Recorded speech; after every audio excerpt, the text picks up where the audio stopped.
لله نحمده ونستعينه ونستغفره ونتوب إليه ونعوذ بالله من شرور أنفسنا ومن سيئات أعمالنا من يهده الله فلا مضل له ومن يضلل فلا هادي له أشهد أن لا إله إلا الله وحده لا شريك له وأشهد أن محمدًا عبده ورسوله اللهم صل وسلم وبارك على سيدنا وحبيبنا وإمامنا وقدوتنا محمد صلى الله عليه وسلم وعلى آله وصحبه أجمعين أما بعد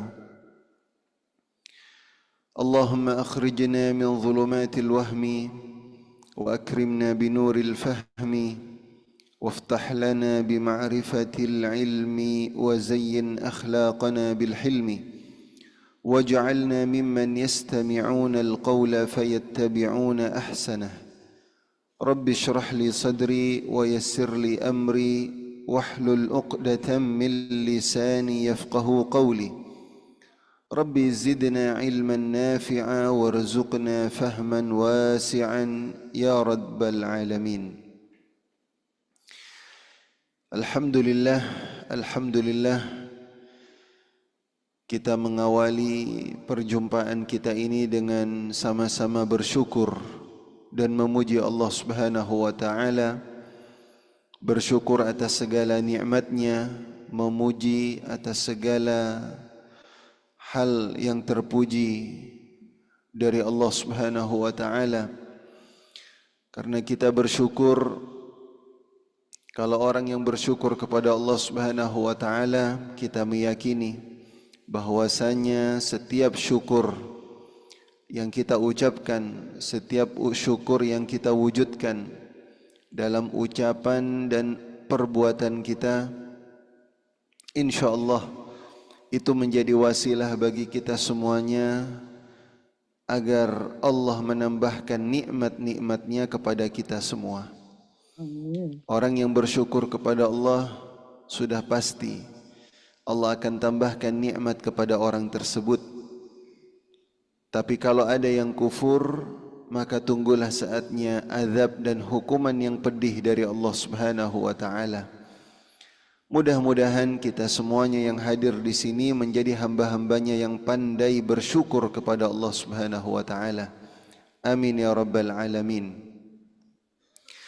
Salawat teriring salam semoga selalu tercurah kepada junjungan kita Nabi besar Muhammad sallallahu alaihi wasallam dan juga kepada keluarga dan para sahabatnya, kepada seluruh tabi'in, tabi'ut tabi'in dan juga salafun salih.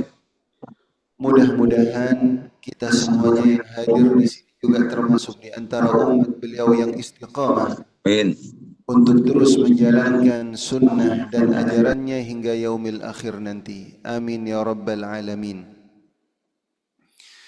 Jamaah sekalian yang dimuliakan dan dirahmati oleh Allah Subhanahu wa taala, pada pagi hari ini kita akan membahas hal-hal yang tersisa dari pembahasan terkait dengan duduk di antara dua sujud dalam bab fikih salat. Kemudian setelah itu kita akan beranjak kepada rukun-rukun yang berikutnya.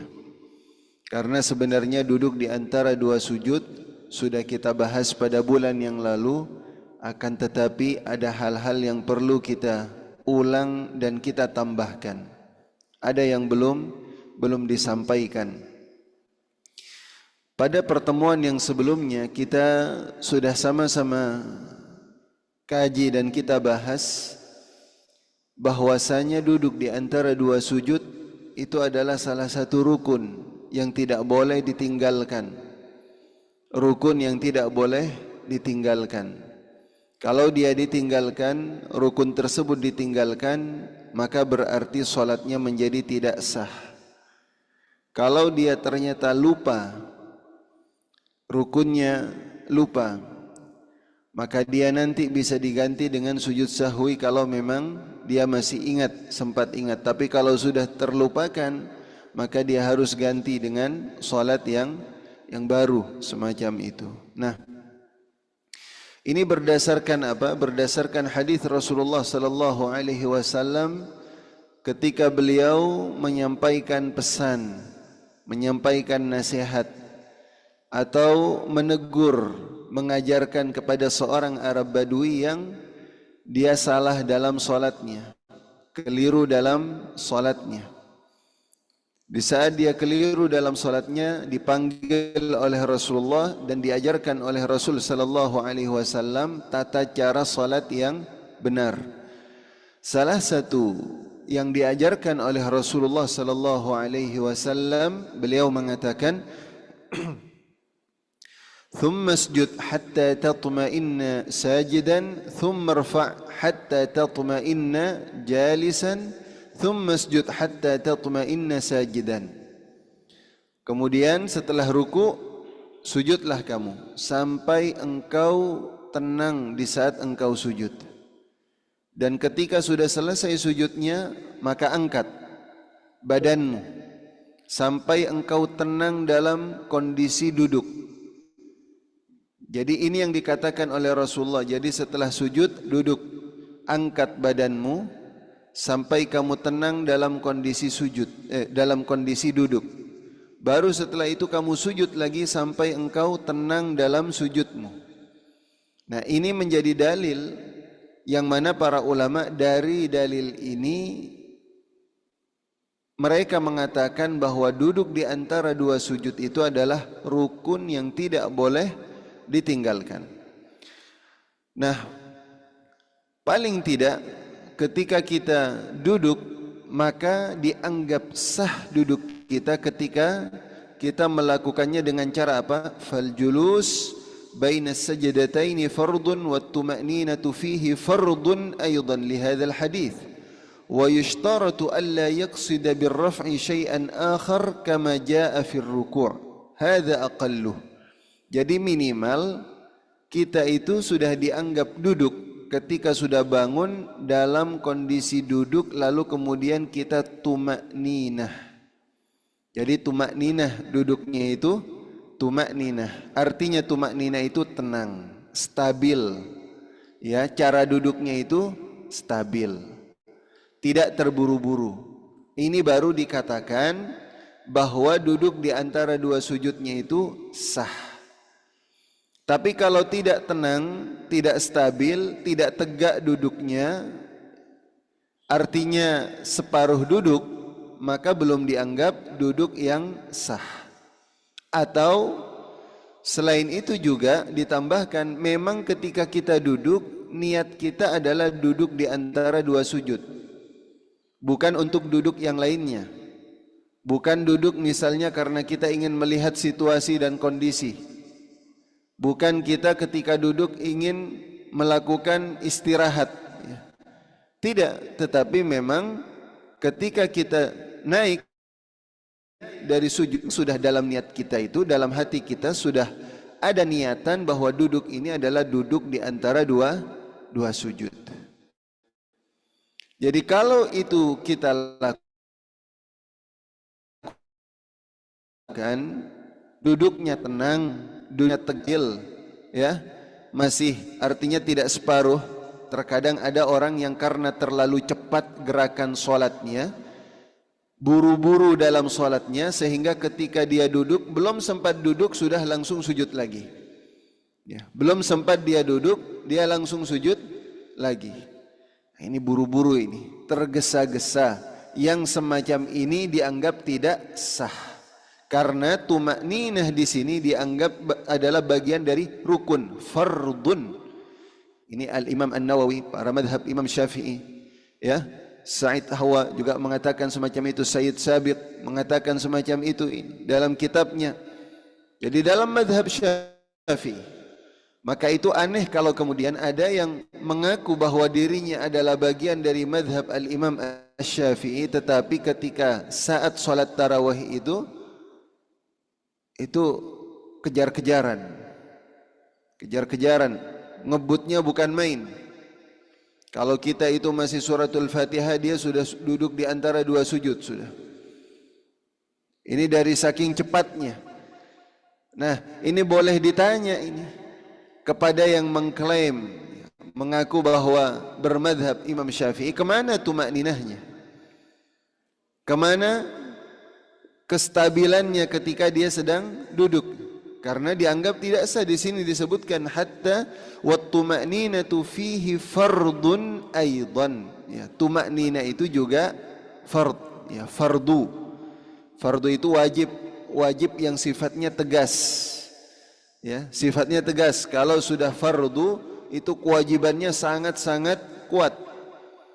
Jadi jangan kemudian hanya sekedar formalitas duduk, baru duduk langsung kemudian dia bergerak lagi. Nah, yang model semacam ini tidak dianggap tumaknina dan duduknya berarti tidak sah. Kalau duduknya tidak sah, salah satu rukunnya tidak sah, maka berarti bahwa salatnya juga tidak sah. Nah, ini yang banyak orang yang tidak memahaminya dan tidak menyadarinya. Tidak faham dan tidak sadar. Nah, kemudian jamaah sekalian, banyak hal-hal yang disunnahkan, ya, yang disunnahkan tentunya juga ketika bergerak dimulai dengan takbir. Ya, kalau nggak dimulai dengan takbir bagaimana? Nggak ada masalah, sebab takbir itu rukunnya hanya pada saat takbiratul ihram. Pada saat yang pertama, ketika kita mengawali salat setelah niat Allahu Akbar, itu saja. Kalau setelah itu perpindahan-perpindahannya itu tidak dianggap rukun, tapi dianggapnya sebagai sunnah. Hanya hukumnya adalah sunnah. Jadi pindah dari berdiri ke ruku, ya, itu dengan takbir, maka sunnah takbirnya itu. Kalaupun kemudian sekedar bergerak tanpa takbir, tetap sah. Ya, dari ruku ke i'tidal, bukan takbir tapinya. Ya, tapi itu adalah tathwib, sami Allahu liman hamidah. Atau kemudian dari i'tidal sujud lagi, itu takbir. Dari sujud kemudian ke duduk, itu juga takbir. Nah, itu semuanya itu adalah rukun, adalah sunnah, mohon maaf, ya. Pengucapannya itu adalah sunnah. Allahu Akbar, lafaz Allahu Akbar itu adalah sunnah, ya, walaupun sunnah tapi tetap kita baca, dan dibacanya itu sebagaimana yang sudah kita bahas, minimal kita sendiri yang mendengar, ya, kita sendiri. Jadi dilafazkan, bukan di dalam hati. Jadi kalau mau membaca itu, kalau di dalam fikih itu dianggap membaca kalau dia sudah dilafazkan. Sama seperti saat kita membahas suratul Fatihah, baca suratul Fatihah itu ketika sir atau ketika menjadi makmum, lalu kemudian di saat imam membaca surat, dalam mazhab Imam Syafi'i baca suratul Fatihah itu dibacanya sir, tetapi tetap dibaca, lisannya itu bergerak. Bismillahirrahmanirrahim, alhamdulillahirabbil alamin, dan seterusnya. Atau ketika takbir Allahu Akbar, nah, makmum juga Allahu Akbar, tapi tentunya dengan memelankan suaranya, Allahu Akbar. Jangan kemudian ada yang ketika dia takbiratul ihram tetapi dia tidak lafazkan itu. Dan kalau kita tanya, kok kamu tadi nggak baca takbirnya? Sudah, di mana kamu bacanya? Di dalam hati. Nah, ini tidak dianggap membaca, ya. Tidak dianggap membaca. Ini perlu saya ulangi, saya pertegas, dikarenakan masih banyak di antara kaum muslimin yang tidak faham. Dianggapnya ini hal yang sepele. Kan saya sudah baca dalam hati.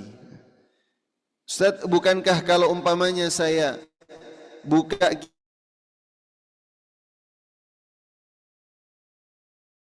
kitab lalu saya sedang melihat, orang akan mengatakan kepada saya, walaupun tidak saya lafazkan, betul itu membaca secara umum. Tapi kita sedang membahas membaca dalam bacaan fikih salat. Maka bacaan dalam fikih itu tidak dianggap membaca sampai dia melafazkannya. Sampai dia melafazkannya. Ini penting penting. Nah, ini terutama buat perempuan ini. Tapi laki-laki juga. Cuma yang paling sering adalah wanita. Apa itu Ustaz?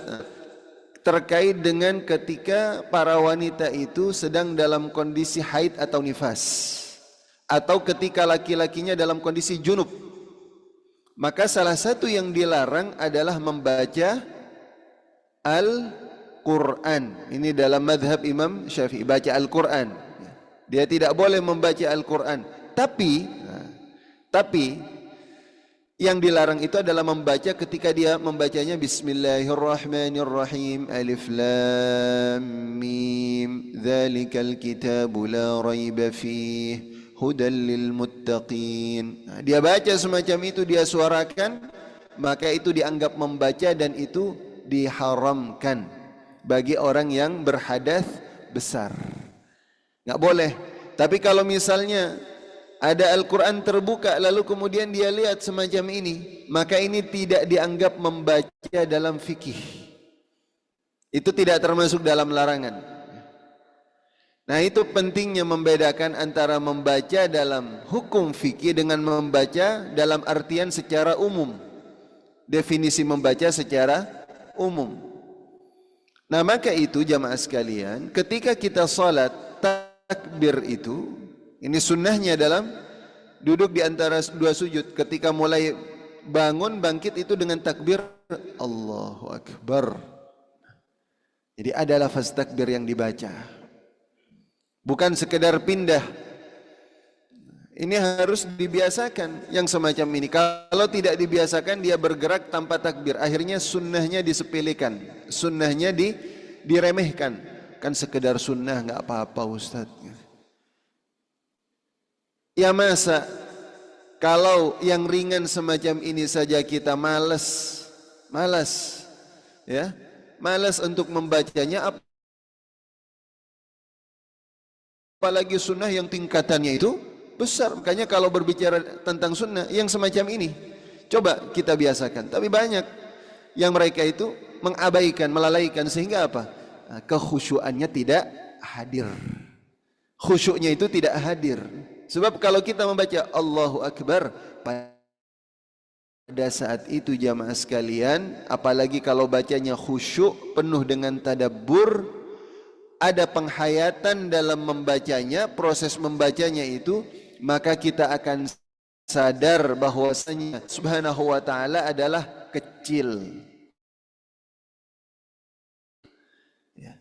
Karena saat kita membaca Allah yang maha besar, semuanya kecil. Gerakan kita itu tidak akan bisa bergerak, badan kita itu, kalau bukan karena Allah yang menggerakkan. Kalau bukan Allah yang menggerakkan, nggak bisa bergerak. Tanya saja kepada orang-orang yang persendiannya sudah mulai bermasalah. Ya. Dulu waktu muda kok kuat saya ya. Sekarang dari sujud mau duduk saja, Masya Allah, penuh perjuangan. Kemana kekuatannya dulu? Kemana? Sudah mulai melemah. Itu. Ada masalah. Dari situ kita faham dan kita sadar bahwasanya yang memberikan kekuatan adalah Allah. Yang maha besar adalah Allah. Semuanya kecil. Semuanya kecil. Makanya setiap perpindahan itu kita dengan bertakbir Allahu Akbar, Allahu Akbar.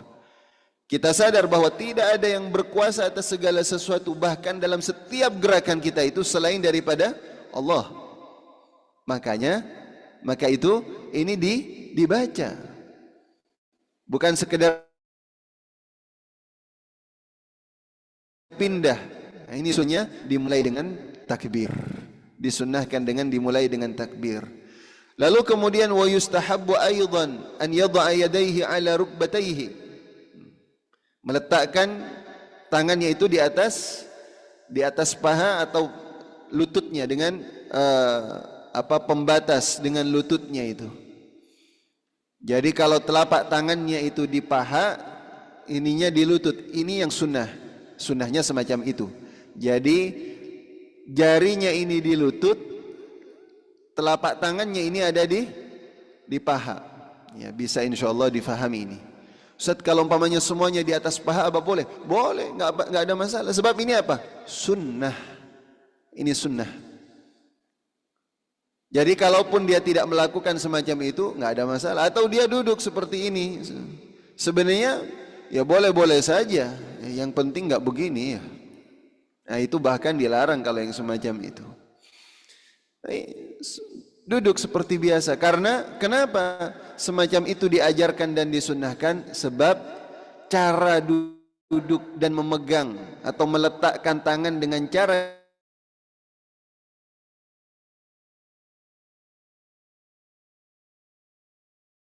yang semacam itu lebih membantu kita untuk menahan duduk semacam ini.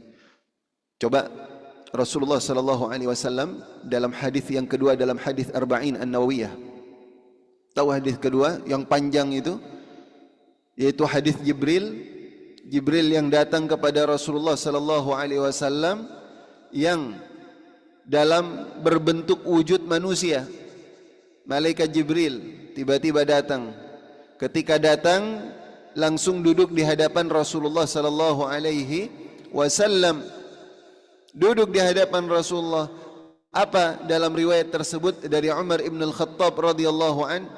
Kata Sayyidina Umar, fawada'a yadayhi ala rukbatayhi, wada'a kaffayhi ala rukbatayhi, meletakkan kedua tangannya di atas dua pahanya. Apa ini? Menunjukkan apa? Kenapa kok malaikat Jibril ketika duduk di hadapan Rasulullah, duduk lalu kemudian meletakkan kedua tangannya di atas pahanya atau lututnya, semacam itu. Apa kata para ulama apa? Pertama itu adab dalam majelis ilmu. Duduknya yang benar.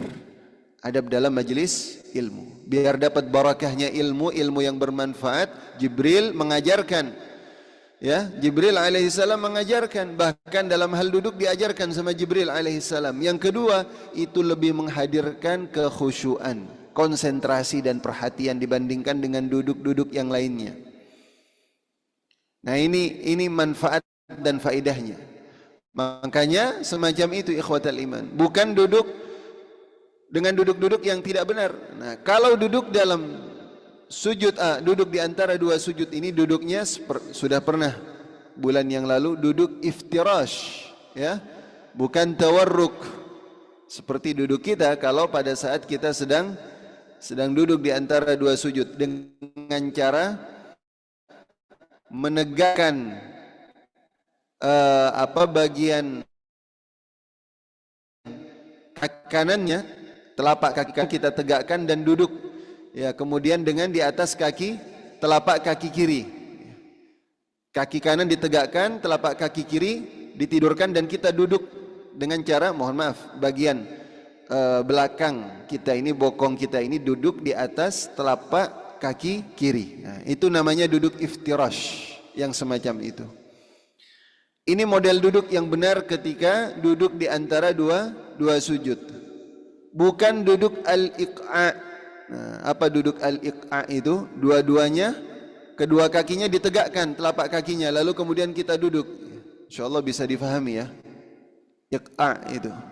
Jadi kedua telapak kakinya ditegakkan, lalu kemudian kita duduk di atas tumit, kedua tumit dari telapak kaki itu. Bukan duduk yang semacam itu. Itu namanya duduk iqa'. Itu agak susah ya. Itu qaf sama ain, iqa'.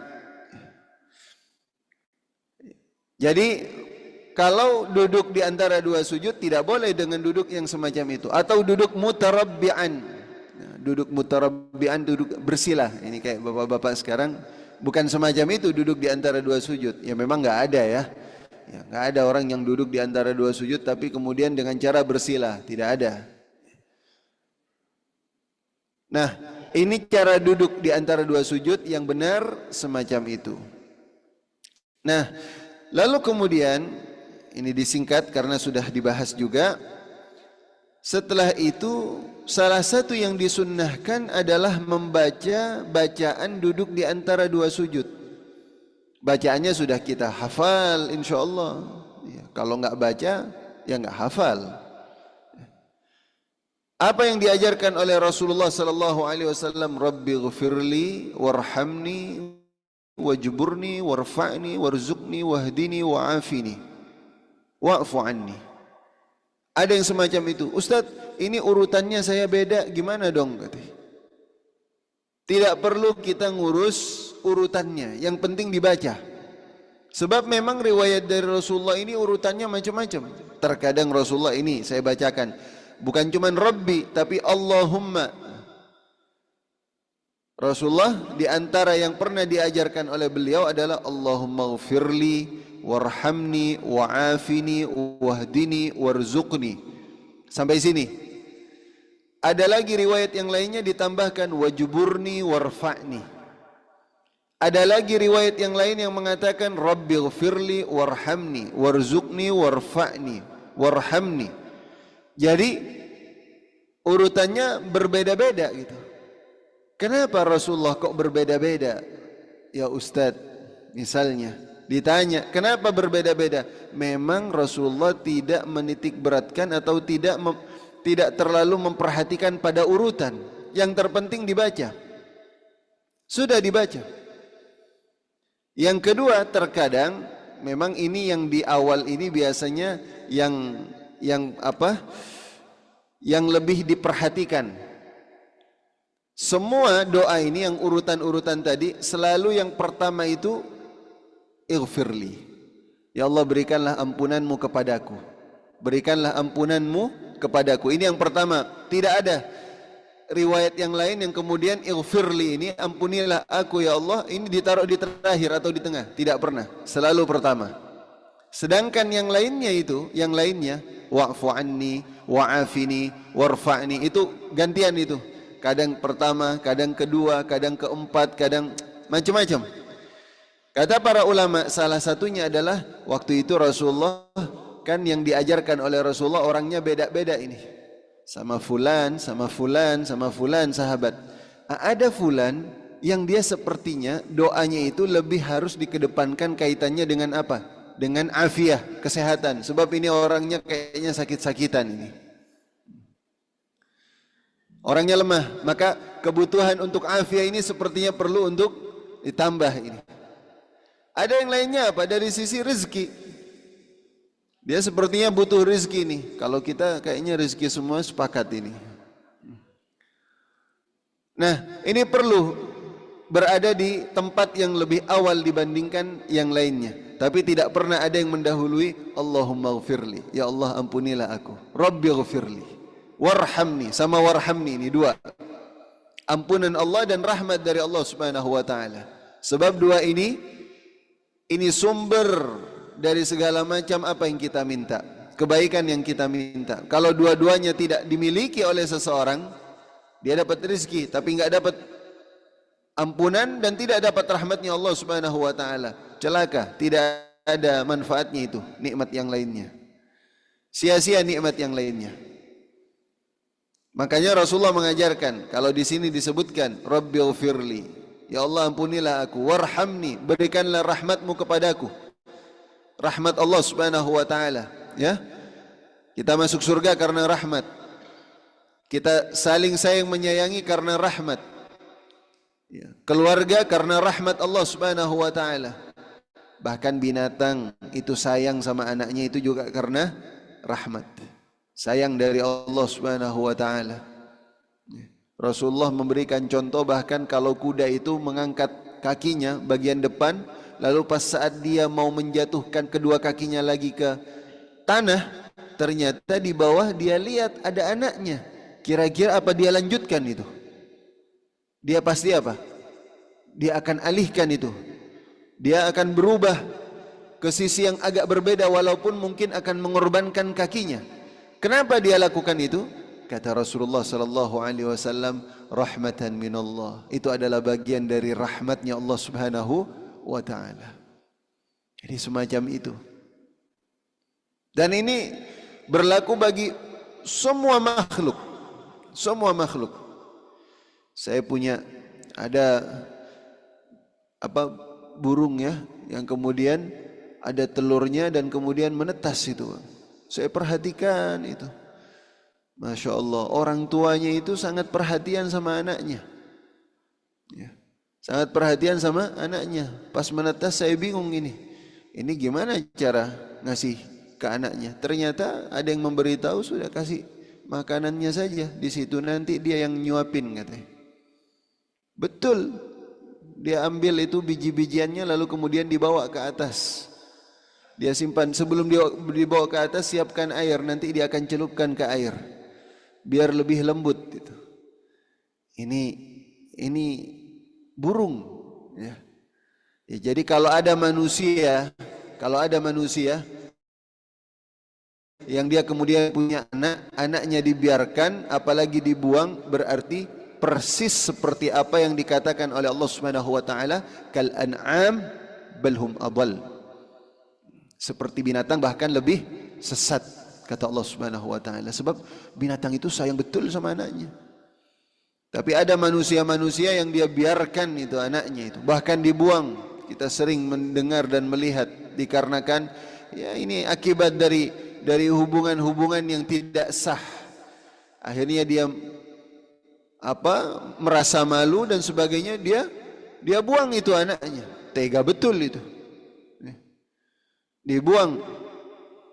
Nah ini jangan sampai semacam itu. Warhamni wa'afini, afini, afiyah. Dan afiyah itu memang identik dengan kesehatan ya.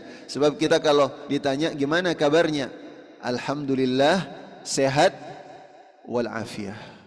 Tapi yang namanya al-afiyah ini lebih luas daripada sehat. Itu afiyah lebih luas daripada sekedar sehat.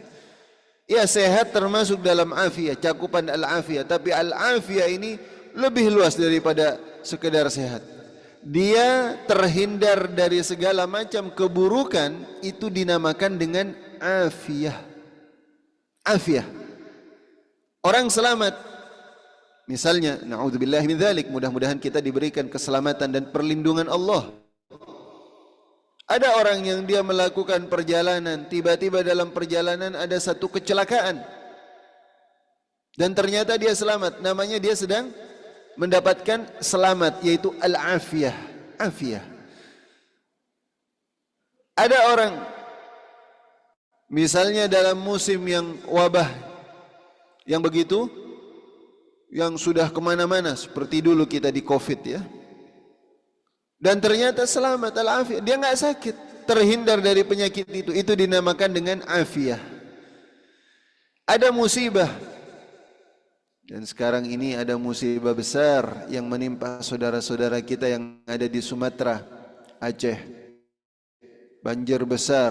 Mudah-mudahan Allah berikan kesabaran dan ketabahan, dan Allah segera angkat musibah yang diderita oleh mereka itu, dan menjadi ujian yang akan mengangkat derajat mereka di sisi Allah Subhanahu wa taala insyaallah. Nah, ada di antara mereka yang mungkin terselamatkan, selamat, alhamdulillah. Itu dinamakan dengan afiyah. Nah, itu wa'afini, minta afiyah itu semacam itu. Makanya ini doa yang diajarkan oleh Rasulullah sallallahu alaihi wasallam. Allahumma inni as'aluka al-afwa wal afiyah.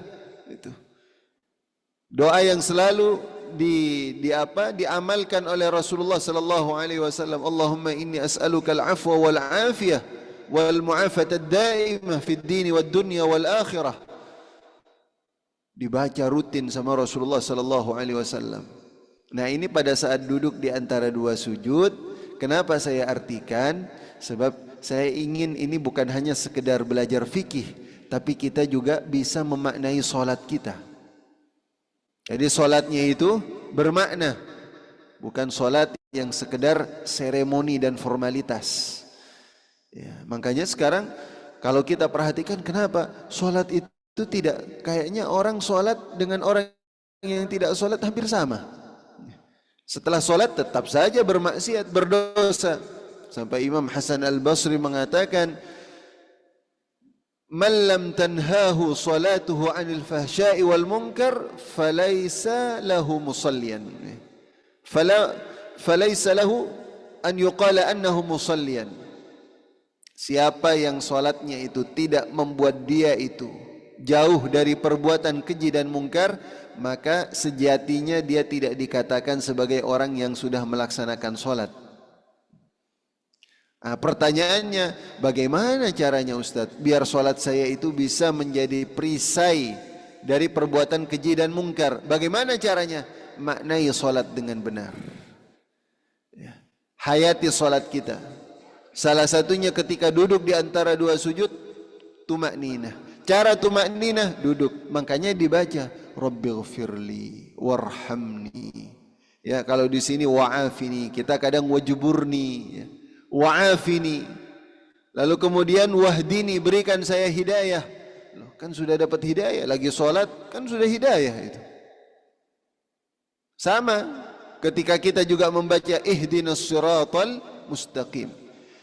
Nah, namanya yang di sini hidayah yang kita minta ini, tetapkan saya dalam hidayahmu ya Allah.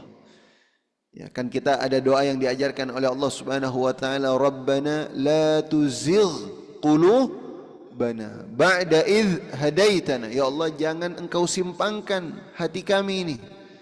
La tuzigh qulubana ba'da idh hadaitana, setelah engkau berikan hidayah kepada kami. Sebab banyak orang mendapatkan hidayah tapi kemudian menyimpang. Jangankan kita, orang-orang yang dianggap sebagai orang yang soleh saja bisa menyimpang. Jangankan kita yang awam, orang yang dia tahu baca kitab kuning saja bisa menyimpang. Jangankan kita, sahabat saja ketika Rasulullah meninggal ada yang kemudian dia tergiur dengan harta lalu kemudian menyimpang dari ajarannya Rasulullah sallallahu alaihi wasallam. Yang dulunya sahabat akhirnya murtad. Ya. Ini enggak semuanya, memang ada segelintir.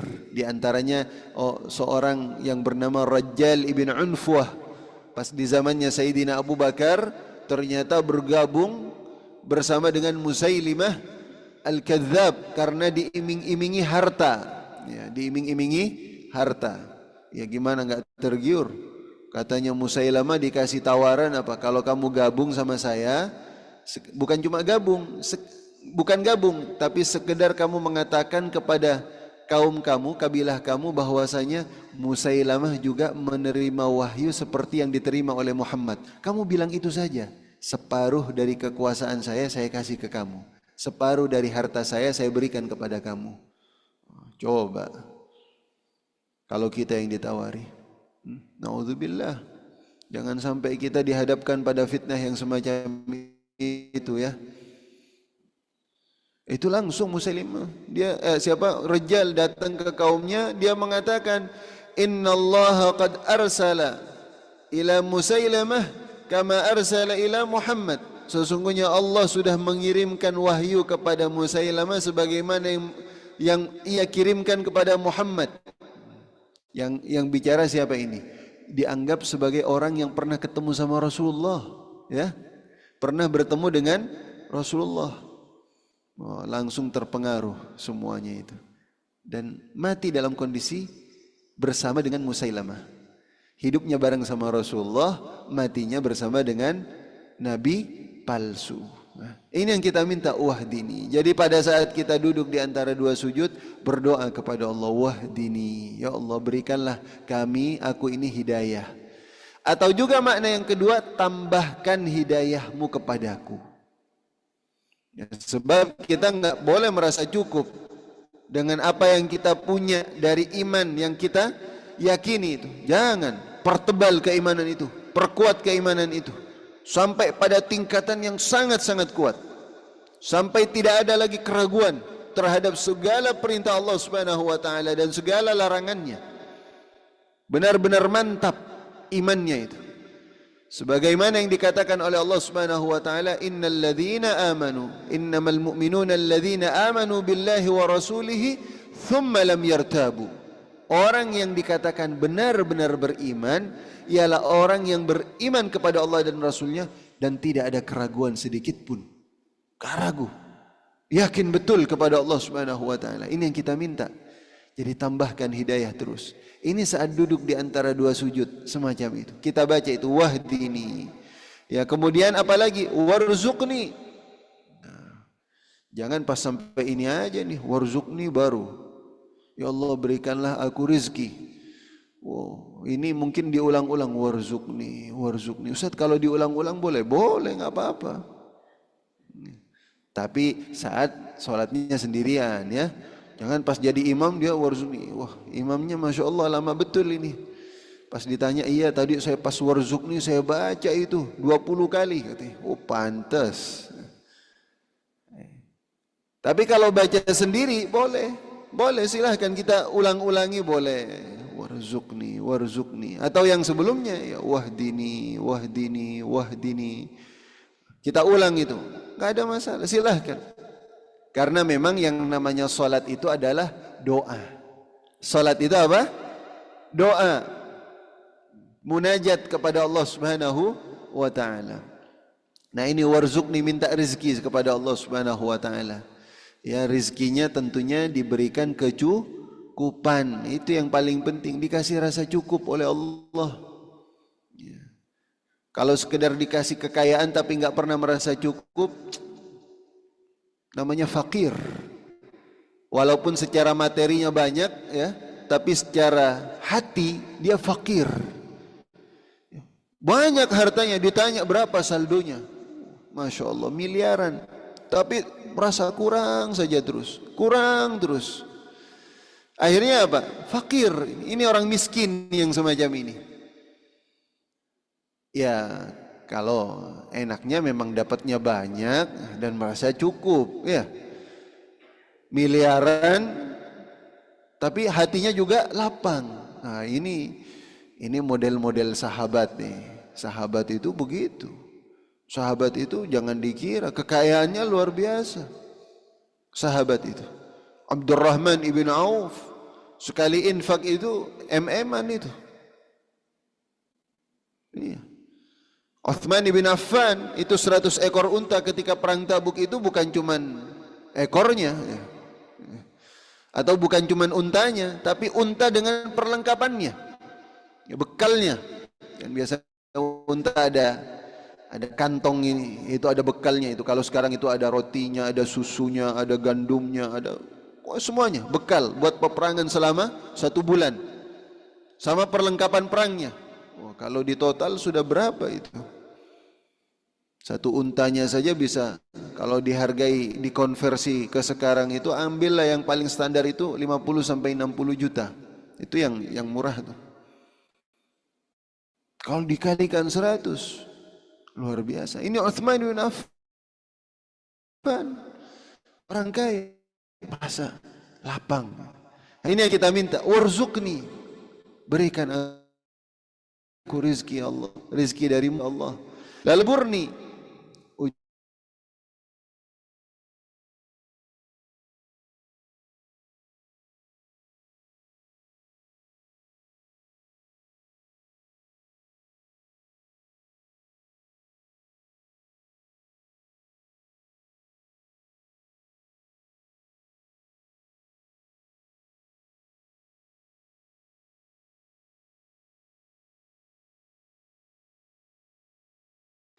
ini yang pertama. Yang kedua, wajuburni, dosa. Ya Allah tutup dosa saya. Sitir. Jangan sampai kelihatan sama orang. Apa mau diungkap dosanya? Ya, kalau di sini kan kelihatan soleh semua ini. Nggak tahu di rumah. Insya Allah mudah-mudahan sama. Dan kita nggak mau apa yang ada di rumah kelihatan di sini, iya kan? Nggak mau. Siapa yang nutup itu? Allah. Makanya berdosa besar kalau ada orang yang mengetahui aib orang lain di dalam rumahnya, lalu kemudian diumbar keluar. Saya lihat tuh fulan tuh di rumahnya begini. Oh, dosa besar ini. Sebab Allah sudah tutup, tapi sama dia dibuka. Ini nggak boleh. Wajuburni warfa'ni. Berikanlah kedudukan yang mulia, ya Allah. Pangkat yang tinggi di sisimu itu. Ya, jadi pangkat yang tinggi di sisi Allah ini yang kita harapkan, bukan sekedar pangkat di dunia. Ya.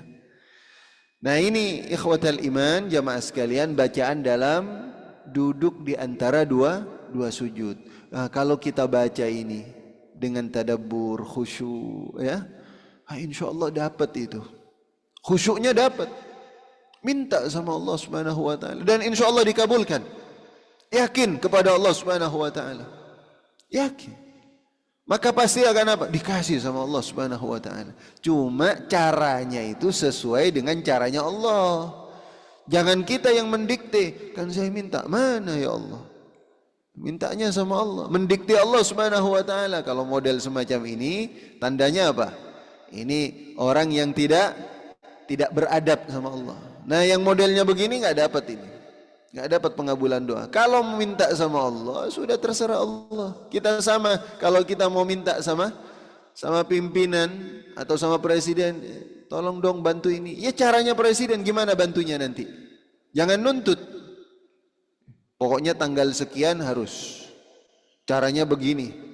Jangan. Ya, mana yang lebih tahu dan faham? Kita apa Allah? Ya, sekarang mau dengan pakai caranya Allah apa pakai caranya kita?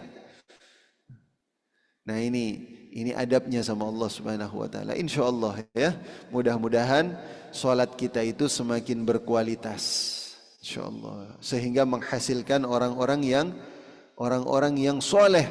Nah, kalau sudah khusyuk dalam salatnya, nah, ini yang disebutkan dalam surat Al-Mu'minun, ulaika humul warithun, mereka lah para pewaris. Alladzina yarithuna al-firdausa, yaitu yang mewarisi surga Firdaus. Masya Allah ya, nggak tanggung-tanggung, surganya paling tinggi, surga Firdaus. Mudah-mudahan kita semuanya bisa mendapatkannya ya. Amin amin ya rabbal alamin. Baik jamaah sekalian, mungkin ada yang ingin ditanyakan. Ini ada waktu syuruk sampai nanti ada waktunya untuk sholat isyraqnya. Silahkan kalau ada yang ingin menanyakan ya kaitan dengan apa yang sudah kita bahas di pagi hari ini.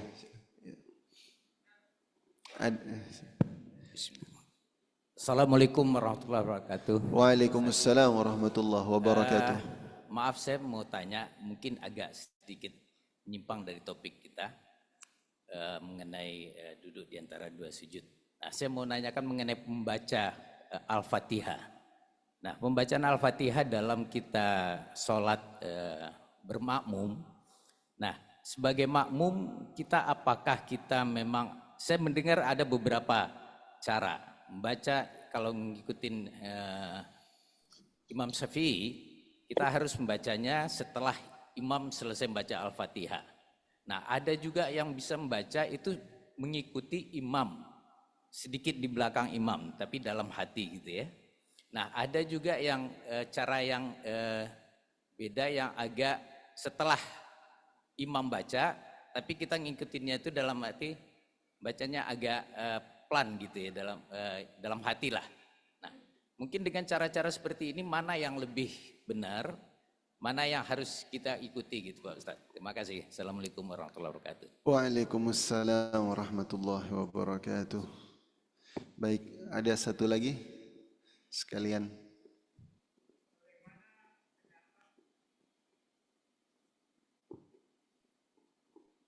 Di dalam sholat berjamaah itu ada pendapat bahwa bacaan sholat itu cukup diwakili oleh imam. Bukan Ustaz? Gimana? Bahwa bacaan sholat dalam sholat berjamaah itu cukup diwakili oleh imam. Baik. Terima kasih.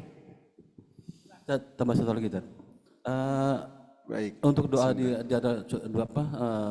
antara dua sujud itu saya pernah baca beberapa buku, itu hanya sampai jadi Rabbi firli warhamni wajburni wajukni wahdini, tidak ada wafini, tidak ada wafani. Itu mana ya tadi Ustaz sampaikan hari itu gitu, karena ada beberapa buku dan ada juga dapat di grup PA juga mengatakan begitu, tidak ada wafini dan wafani gitu. Baik. Oke. Satu lagi sekalian nih, saya catat.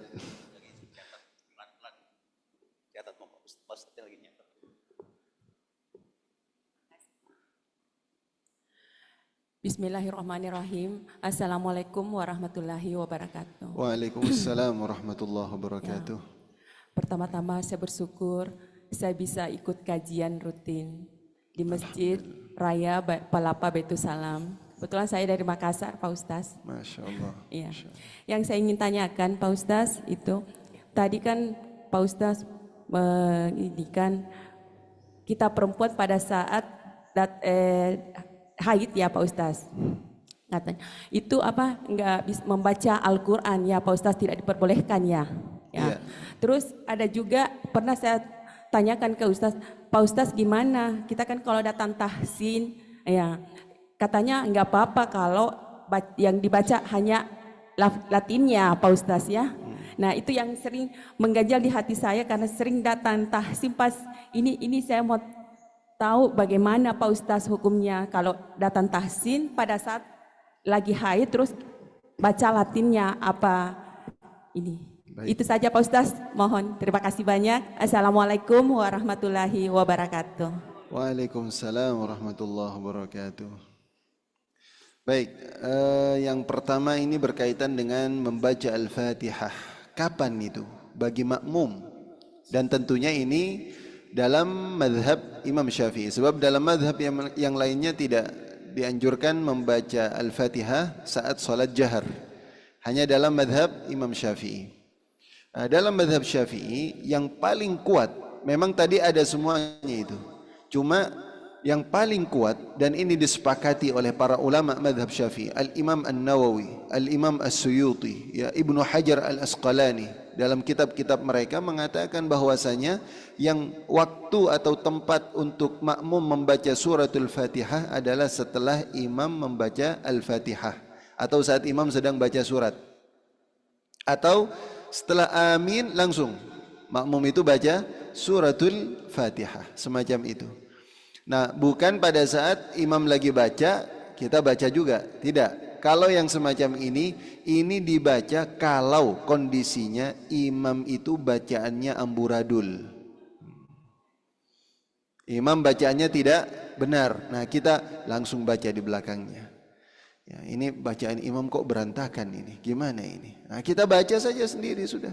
Bismillahirrahmanirrahim. Alhamdulillahirabbil alamin. Nah, semacam itu. Tapi kalau kondisinya normal, bagus bacaannya, fasih, benar bacaannya, kita dengarkan. Idza quri'al Qur'an fastami'u lahu wa ansitu. Dengarkan dan diam. Nah, sudah waladdallin amin, langsung kita baca. Makanya kalau dalam mazhab Syafi'i disunnahkan bagi imam, sunnah ya, sunnah bagi imam untuk berhenti sejenak, enggak perlu lama-lama untuk memberi kesempatan baca Al-Fatihah walaupun beberapa ayat itu.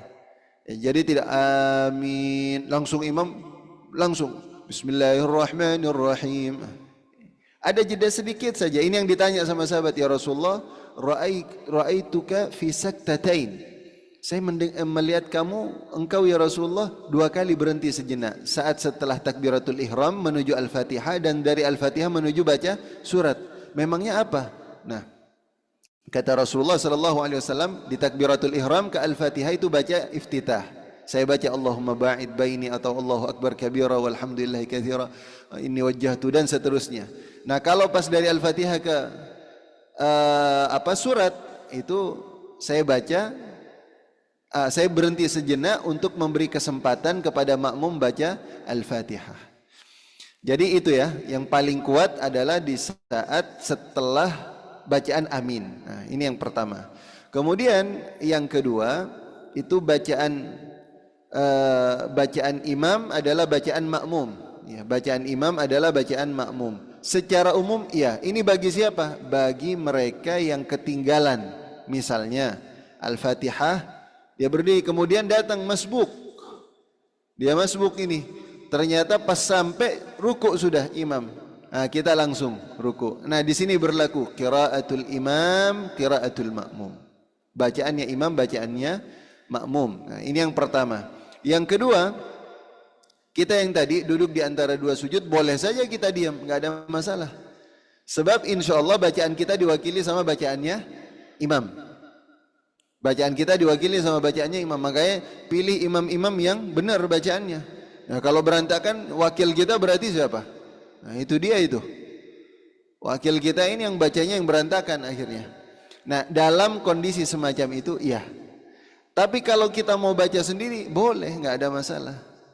Ya, kita mau baca, duduk di antara 2 sujud, kita baca itu. Waktu sujud kita baca itu. Nah, ini tidak ada masalah. Nah, Jadi itu ya, qiraatul imam, qiraatul ma'mum, dan ini sifatnya umum. Nah, ada hal-hal khusus yang mana ada dalil khusus yang mana makmum juga wajib membaca, seperti halnya dalam bacaan Al-Fatihah kalau kita makmum yang sempurna dari awal kita ikut, kita juga baca dalam madhab Syafi'i. Ini lagi-lagi ya.